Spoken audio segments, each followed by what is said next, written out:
کیونکہ پھر وہ ان کو کورٹ بھی نہیں لائے تھے اینڈ آرڈر بھی پھر بعد میں انہوں نے کیا تھا ریمانڈ کا. تو میری کل رات کی ان سے ملاقات ہوئی بھی ہے بس. اچھا، یہ فواد چودھری صاحب کی جو گرفتاری ہوئی تھی اس وقت آپ گھر پہ تھی اور آپ کے سامنے ہوئی؟ میں جی اسلام آباد تھی، وہ لاہور تھے. ابھی میرے پاس سے ایک دن پہلے وہ گئے تھے کیونکہ وہاں پہ میٹنگ جیسی کیئر ٹیکر گورنمنٹ آئی تھی تو اس پہ انہوں نے پھر لاہور ان کی میٹنگ کال ہوئی تھی.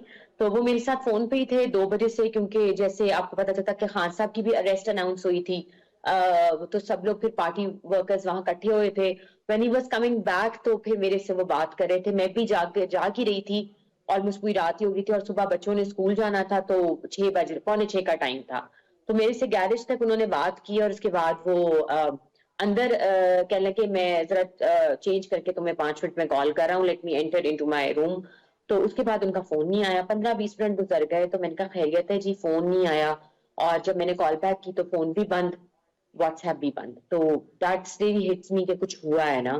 دین آئی کال دی اسٹاف تو انہوں نے بتایا جی وہ تو ان کو 14-15 لوگ آئے تھے، دے انٹرڈ انٹو آور گراج اور ان کو ابڈکشن ان کی ہے، کیونکہ میں اس کو اریسٹ تو بالکل نہیں کہوں گی، it's truly case of abduction.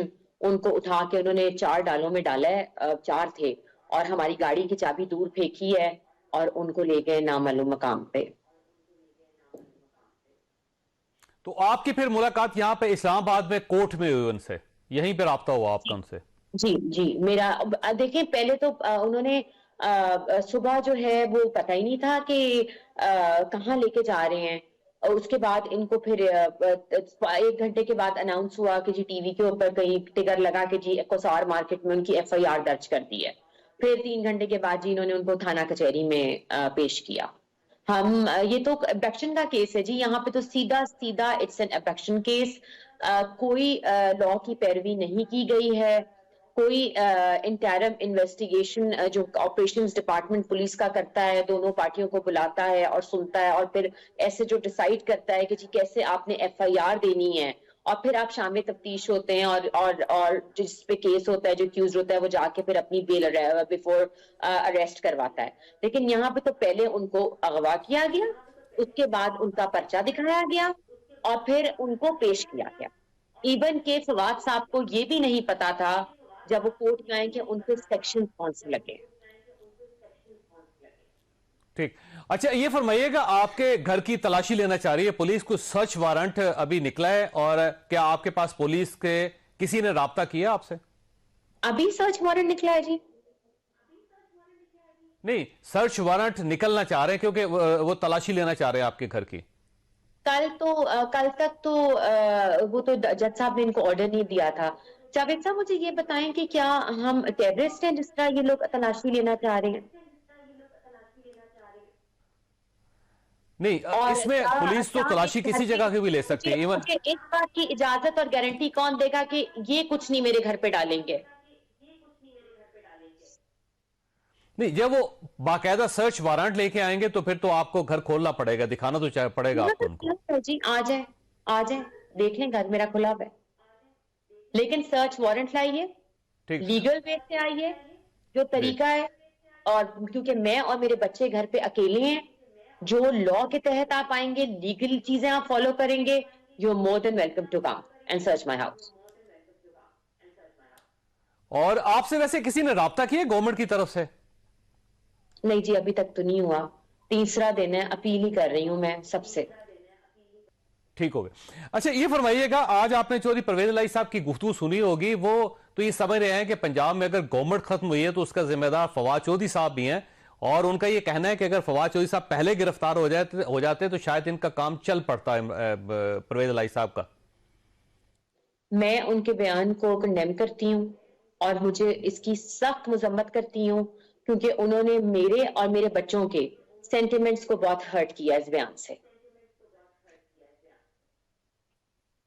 اس طرح کے بیان. اچھا ویسے آپ کا کیا خیال ہے چودھری صاحب اس قسم کا بیان کیوں دے رہے ہیں؟ ویسے